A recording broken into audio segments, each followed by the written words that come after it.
UFC on ESPN 6, Boston Reyes versus Weidman just wrapped up. I thought we'd go through the entire main card and tell us the fights we want to see next from everyone on there. What they should do going forward in their careers. Which fights they should be going for next. And which fights make the most sense.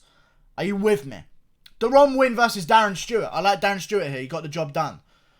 Very good performance. I feel like he should face either Brendan Allen, who beat Kevin Holland on the prelims of this card, or maybe we could do Darren Stewart's 4-1 in his last 5 fights. He's on a bit of a beastly streak right now.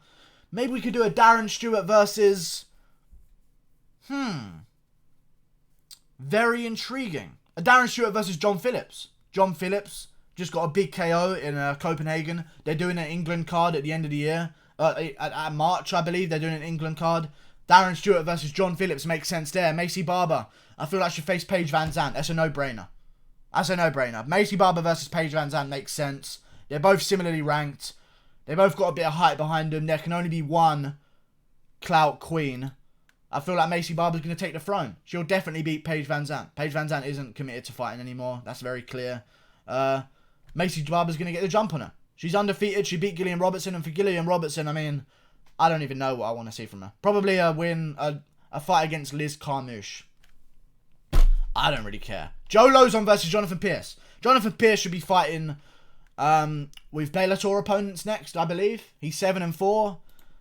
That's not the record of a UFC fighter. You had your chance against an old-timer in Joe Lauzon. You unfortunately didn't get that chance.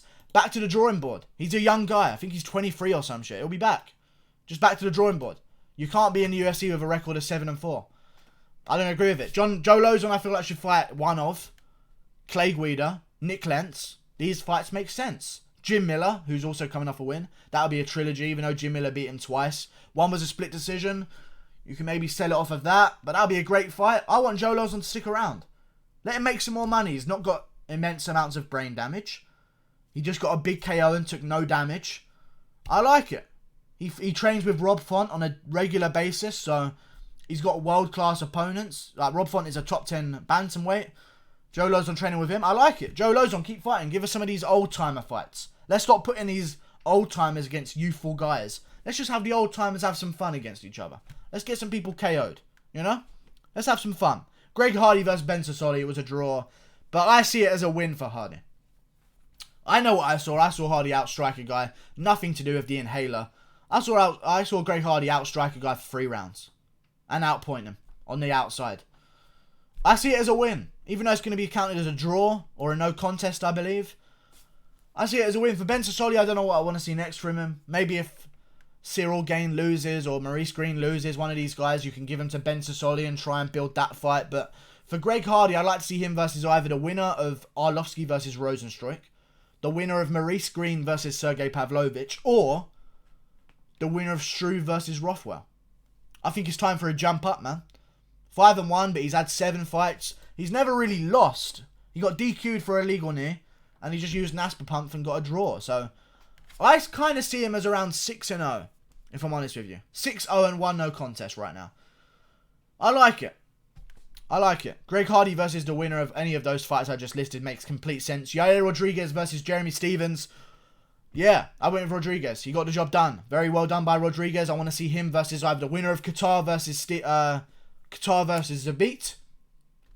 The winner of Ortega versus Korean Zombie. Preferably if it's Ortega, because I don't want to see a rematch between him and Korean Zombie yet. I'd rather have that down the line somewhere, perhaps. Or, if he wants to just take a step backwards and take a fight that is a dangerous one, but if he can beat Stephens, I'm sure he can kind of do the same thing to Emmett. Josh Emmett. I just revealed his name. Josh Emmett is a great opponent. What do we want to see? I think Yair should be ranked in the top 5 from this.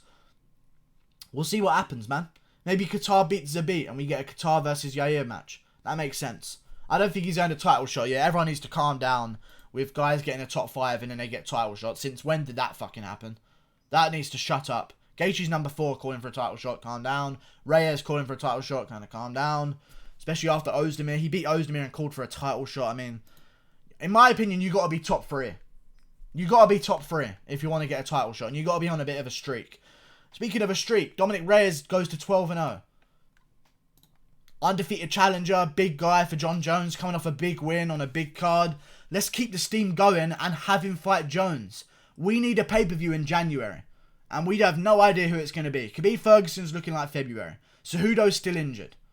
You know? Usman Covington aren't going to be able to turn around that quickly. Neither is Holloway. Neither is Nunes. You know? We need a card for January. Miocic DC might not happen for then because Miocic is recovering from the eye pokes. Dirty DC. John Jones versus Dominic Reyes on a quick turnaround makes complete sense to me. I like it. Make it happen, Dana. We need cards. We need cards to fill. See you later. Like and subscribe. Click that button there. Goodbye.